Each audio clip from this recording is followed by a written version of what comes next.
Bernard, please. Thank you very much. Thank you, George. First, I would like to apologize because I don't speak Spanish, but even worse, my English is a bit broken, and I'm not sure to be able to find my word very quickly. So, for Bernard, I will probably spend more time. Make it quick and come up.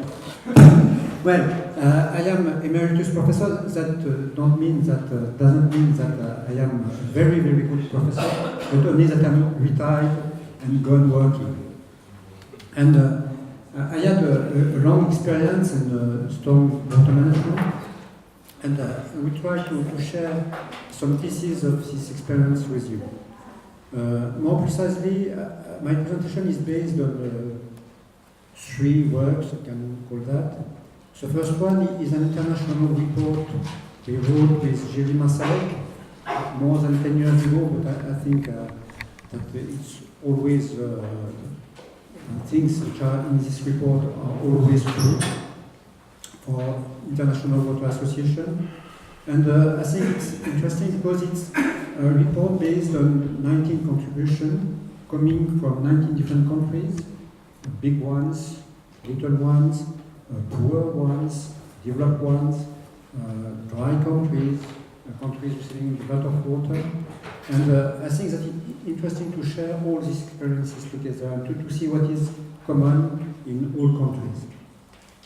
The second one is a position paper written by a joint committee. It's a committee on urban drainage. It depends from Agua and AHR, International Association for Hydraulic Research. And it's also an international work which aims to try to understand what urban water will be in 20 years. And I think it's also something that could be useful for our discussions. And the last but not the least is papers presented in the Novatec conferences. Just one word, Novatec conferences are held every 3 years in Lyon since 1992. I think that is the most important conferences in the world in the field of new technologies and new strategies for managing storm waters. The last one was held in June this year, and we had more than 100 participants coming from 40 countries. So, what is exactly stormwater management? What do I understand by stormwater management? The main idea is that usual ways of managing stormwater in cities using big pipes and networks has a lot of adverse effects. Flooding, pollution, sedimentation, erosion, and a big effect on the quality of receiving waters. Stormwater management is everything, every solution that tries to mitigate all the adverse effects of traditional networks for managing stormwater. Excuse me. If you want to try to understand what will be the future, it's always interesting to go back to your history and to try to understand where you are coming from. The big networks that we found in modern cities, so-called modern cities, is something which has been designed in the 19th century because at that time people wanted health and healthy cities and clean cities. And they find a kind of philosophical principle. I'm not sure that the word sanitarianism is very understandable. It's a good one. It's a way of using technical issues, technical solutions for building healthy and clean cities. And the only one solution based on this principle was networks. Networks for managing all kinds of urban water, but in fact for managing everything, and we'll show you some pictures. And what is very interesting to know is that this principle is based on 2 false ideas. The first false idea is the origin of water-related diseases. The idea is that diseases were due to little organisms living in the soil called miasms. And miasms were going out of the soil when the soil was wet. So, to prevent miasms to develop, the idea was to use a skin, to put a skin at the city, an impervious skin, to prevent water to go inside the soil and miasms to go outside. So the idea of having impervious roads, impervious pavements, is just protection against miasms. That's the first point. The second point, maybe more important, is an analogy, comparison between the circulation of blood in the human body and the circulation of water in cities. And the idea is that if you prevent the blood to circulate in your arm will become sick. So if you prevent water to circulate in a part of the city, this part of the city will become sick. So water must move continuously inside the city. And that means that cisterns and tanks, the last sentence of this text, are two forms of distillation stagnation. And cisterns and tanks were the two ways which were used at that time to manage water, both storing stormwater, rainwater in tanks to use it, and storing wastewater to produce nutriments for engrais, nutriments. So it was a real change in paradigm. So this period of time was also very different from ours. You know, in France, you know the French Revolution, and the French Revolution said that every citizen should be equal in front of law, but also equal in front of risk.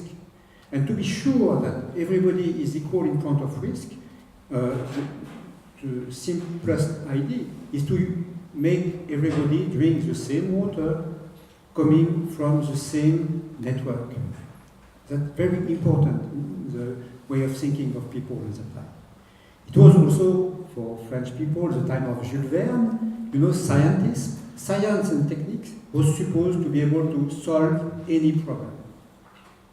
I'm not sure that at that time questions as ecology, environmental issues, surpopulation, climatic change was not at all questions. And this world, which was very different from Earth, can be seen just on this picture. It's a picture which has been made for a book, published just at the beginning of the 20th century. But it was, the title of the book is Paris in 2000. That's the way that more than 100 years ago, people were thinking big cities in the beginning of the 20th century, of the 21st century. And as you can see, you have pipes for everything. Pipes, can you do that? Here, pipes for, it's in French, but egoist, drainage system, or wastewater system, water system, but you have also pipes here for light. That's a bit funny, light traveling by pipe. You have lights also for music and theater. That's very funny because you have, you see, TV bureau. It was not the cable TV, but it was the pipe TV. And you have here the food company. And you have pipes for the food company, but you have also the restaurant of that we should not find now. And you see that you can find everything coming by a pipe. So this word that imagine our solution by networks was very different from our world. And it was also, I don't want to develop everything because I have no time enough, but money was not also a big issue. Cities were not so big that they are now. In the 19, there was just one city in the world with more than 1 million inhabitants, it was London. All cities in the world were less than 1 million inhabitants. And some countries in Europe were living using all the world. It was the magnific time of colonialism. So money was not a problem. You can build very much systems. And you have time for that. Capitalism, the way of using money, maybe Bernard Barraquet could explain more better that I can do that, but it was a way of using money for long period of amortissement, depreciation. So, where are we 150 years later? First, I must say that the most important aims of this kind of solution of networks has been obtained because you can drink water in modern cities at taps. You can find toilets everywhere. The system is working. It's working well. It answers very well to the question were asked at the beginning. But new questions are appearing. And what you can observe is that you get a set of very fragmented systems. You have a system for water supply. You have one system for wastewater management. You have one system for urban runoff.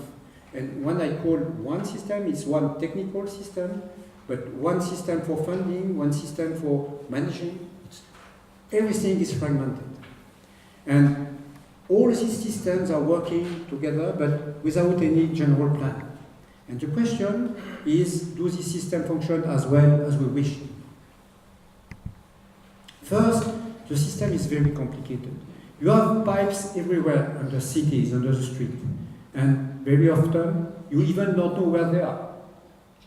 And the question of the maintenance, of the capacity of these pipes to work in 10 years, in 20 years, in 100 years is open. Nobody really knows what will happen. And probably in modern cities of Europe, we will have to invest a lot of money just to maintain this system. The system is probably too complicated because there is nobody, no captain on board. Nobody is really in charge of everything. And as nobody is in charge, everybody relies on the technician. You know, I work in an engineer school for 40 years, so I know very well the capacity of engineers. They do very well with what they are asked for. That is the quality of a good engineer. But if it's not the role of the engineer to ask the question, it just answers the question. And I like this sentence of the French philosopher Alfred Sauvy, because it shows that the user is no more in the field. The user plays no more role in water management. And that's a big problem, a very big issue, because as he plays no role, he don't know the system itself. He can do anything. And probably what he do anything, he do many things which are not very good for water management. Even in developed countries, water quality is discussed. You know that in France, 50% of the population think that wastewater is recycled to produce fresh water. So you understand why people say that water is too expensive, but even if it's too expensive, they pay bottled water 100 or 200 more expensive than tap water to drink. So the water quality is discussed. Flooding risks still exist. And it's logical because storm water systems are not designed for very big rainfall. In France, during a long period of time, we use a design period of 10 years. That means that every 10 years, you accept that your pipe is too small and that water can go outside of the pipe. Even if the watershed is no more impermeabilized than was supposed when you designed the sewer. So, flooding risk exists, and even more, the solutions that we used to build very huge networks and very, very big pipes improve the risk, because water always goes from upstream to downstream, and downstream is very often the center of the city, because cities have been built along the river, on the bridge or on the harbor. Receiving water quality is deteriorating in every country, and non-point source pollution is one major source of this deterioration. It's very expensive, maybe not for developed countries, but it's too expensive for many countries. That is also a very main issue, because when you speak with people in Africa, I work a lot with African people, they told you that what do you propose us, a system which is different from the system you got in France? We want also a modern system. It's very difficult to explain that our modern system is probably not the best. We have an example what to do. And if we don't change this way of thinking, it's very difficult to change the paradigm and to find new solutions for managing water. And maybe the worst of all is a stupid system, a totally stupid system. Just think about that. Here, you have a very valuable resource, fresh water, pure fresh water. You can drink it. And here, it's become a dangerous waste. What happened in these 50 centimeters? What can justify that we transform this resource in a waste? Nothing. Absolutely nothing. The pollution is not due to this part of the transfer. It's just due to the fact that you put this water in a pipe which is dirty, and you mix it with dirty water, wastewater. And not only it's a waste, but it becomes also a street. It becomes a street because under the street you have very big flows, very big flow rates, and nobody knows that there is a river under the street. Well, what will be tomorrow? We will win. You have different people trying to act, engineers, ecologists, people working with money, what's the name? Bankers.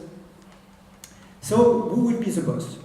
Who will make the revolution in the way of managing water in the first community? It has been said in the previous presentation, we need a new paradigm. We need to think differently. We need to ask the questions differently. Because if we ask the same questions that the questions were asked 100 years ago, we will find the same solution.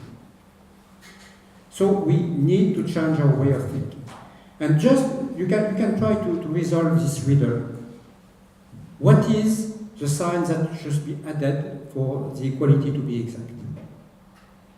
To help you, I can say that it works in English, it works in French, but not in Spanish. The solution is very easy, in fact. 6 equals 6. And what is very funny is that I never said that you are to search the solution in Latin numbers. But I think that all of you were trying to find a solution in Latin numbers. We always think in a very narrow way, on a narrow way. We have to open our mind. If we are not able to open our mind, we won't be able to find other solutions. That's a very important point. So, integrated storm management, it has also been said, I'm sorry to repeat something, but something should be repeated many times, I think.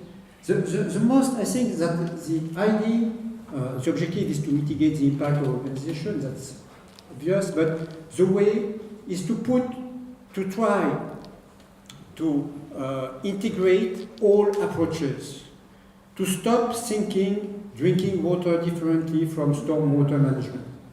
Water is only one, it's always the same water. You have not water of the field and water of the city, it's the same water. You have not clean water and dirty water, it is the same water. You have not technical water and natural water, it is the same water. We have to manage the water system as a whole. If we don't do that, we will not be able to find good solutions. I will just give you two examples. The first one is an old one, Venice, in the north of Italy. Venice. Venice. It is Plaza Saint-Marc. It is the most well-known plaza in Venice. And you see it is flooded. So I will explain you why plazas are flooded in Venice. And to see that, you have to go to the 15th century. Venice is built on a lagoon. When you dig a hole, you find salted water, not good to drink. So how could you manage a city? Can you find fresh water in such situation? And the idea used by people in Venice in the 19th century was very simple. You build very big piazza. You dig a hole under this piazza. You put an impervious layer, just with silt, in fact. You fill the hole with sand. You cover the plaza with porous pavement, just stones with holes, in fact. I can show you. You can see how it works. It's very easy. And you put the level of this plaza under the level of the city. So when it rains, water runs in the streets, go in the plaza, infiltrate through the porous pavement, filtrate in the sand, and constitutes a kind of artificial water table that can be can take water by a pit in the middle. It's a very, very good idea. It's a reason also, so as piazza are at a level than the rest of the city, it's logical that it's piazza which are flooded. But also, what is interesting is the reason why you have so many channels remaining in Venice. It's not only because it's built on a lagoon, it was just because to protect the quality of water, horses were forbidden in Venice. And as horses were forbidden, you can only use boats to travel in the city. So you see that you can find solution where rainwater is not a street, not a waste, but a resource. It's an old solution. So stormwater management is not a new idea, it's just can benefit by now of new technologies and new materials. I can show you another example. Just imagine this street. What you can do is just also to dig a hole under the street to put something impervious, what you want. It can be concrete, it can be something else. You use a porous pavement. You have a lot of porous pavement now, concrete, asphalt, lot of solution possible. When it rains, water goes through the pavement and is stored just under the street. In Santiago, you can store, if you want to store water which fall during the whole year, you just need 30 centimeters. It's less expensive than to build a sewer to do that.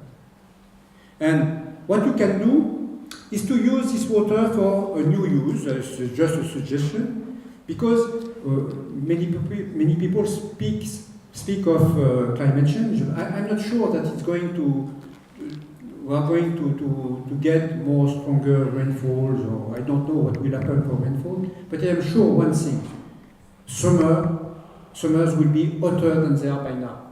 And the question of the management of heat during summer will become a very urgent question in the forthcoming year. And how can you use this water to improve the quality of life during summer in the cities? But so it's very easy. You just use a fabric. I don't know, I think it's some things where water can go up by capillarity and go down in the soil under the roots. The roots will take the water in the soil and will evapotranspirate this water. And this evapotranspiration will take heat, and if it takes heat, it will make the temperature go down. And you can, I don't find the word, climatiser, c'est comment? Air conditioning. Air condition the temperature of the city by this system. You have no more water going for flooding, no more water going to alter the quality of receiving water. You can use this water by many other ways. So, just some key points about stormwater management. The first one is differences. Depending on countries, the vocabulary is very different. In USA, people speak of best management practices, BMPs. English people speak of sustainable urban drainage systems, SUT. In France, we speak of alternative techniques. I like this word coming from Australia, which is water-sensitive cities, because it emphasizes the fact that the management of water is not a technology. You don't need technology, you just need to design the city to be friendly with water. And depending on the country, also, the main issues are not the same. In some countries, flood control is the most important point. In some other ones, water harvesting. You can have very different issues. But anyway, what we find in the 19 countries with Giri was that we can find different trends which are the same everywhere. The first one, stormwater has nothing to do inside pipes. It's obvious for combined system, but also in separate system. We had a short discussion with Jorge. Told me that in Chile it was an important issue, the discussion between separate system or combined system. In my point of view, separate system is not useful because the idea is to put no drop of rainwater in sewers. So you can use sewers, you can use a combined system. You don't need the separate one.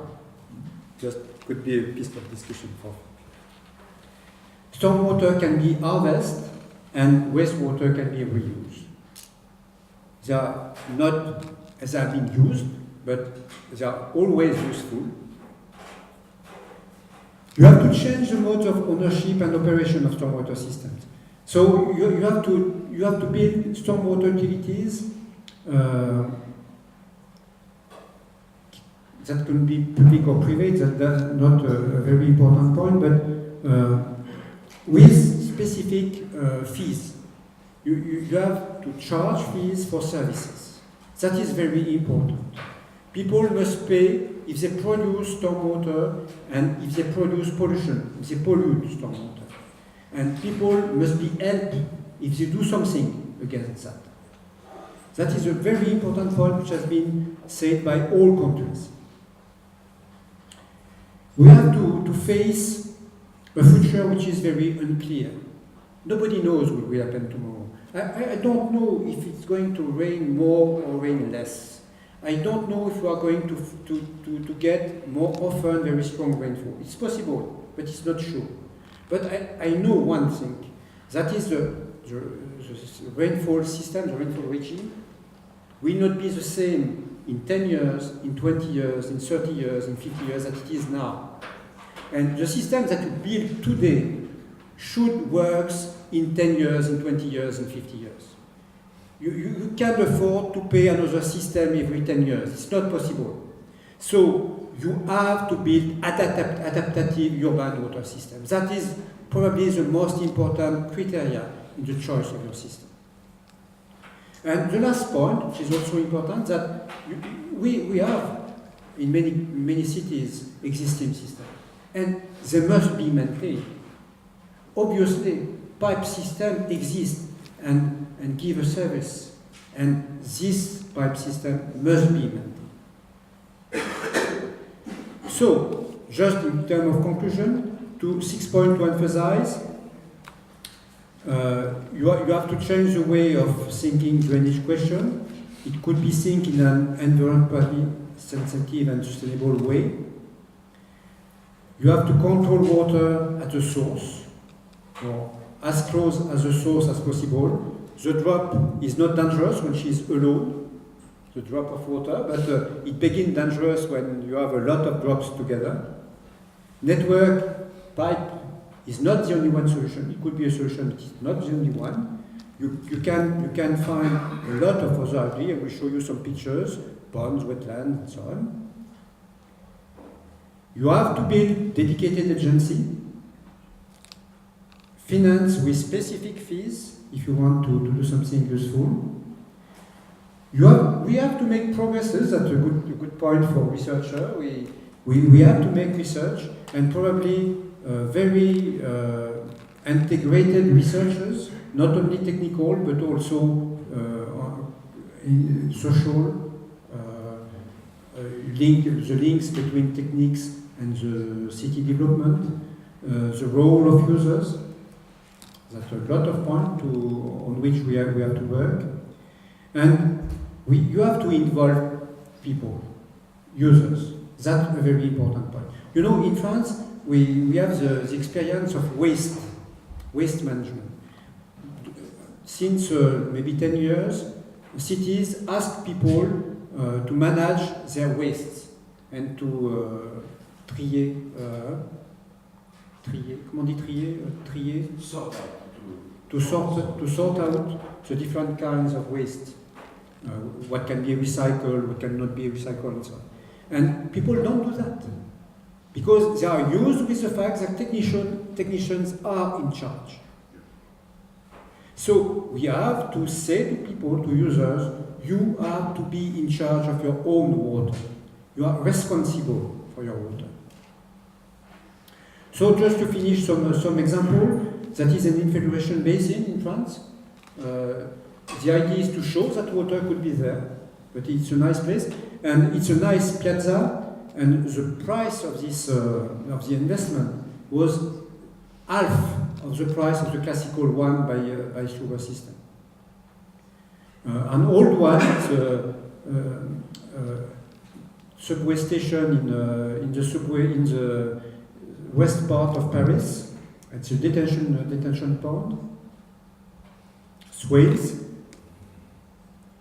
Potsdamer Platz, it's a very famous place in Berlin, the New Berlin, the center of Berlin. I think it's Renzo Piano, it's a very famous architect who built this place. And stormwater is used to, I don't remember the word, to diminish heat effects in this place of the city. You can use vegetated roofs. You can also find solutions for private parts of the city. Roofs can store water, and it's very good for a building to have a vegetated roof because it improves the quality of life inside, and it's not expensive. You can use rain gardens. That's a US solution because they have a lot of big areas with a lot of houses and gardens, so there are the concours, competition for the best or the most beautiful rain garden in all cities.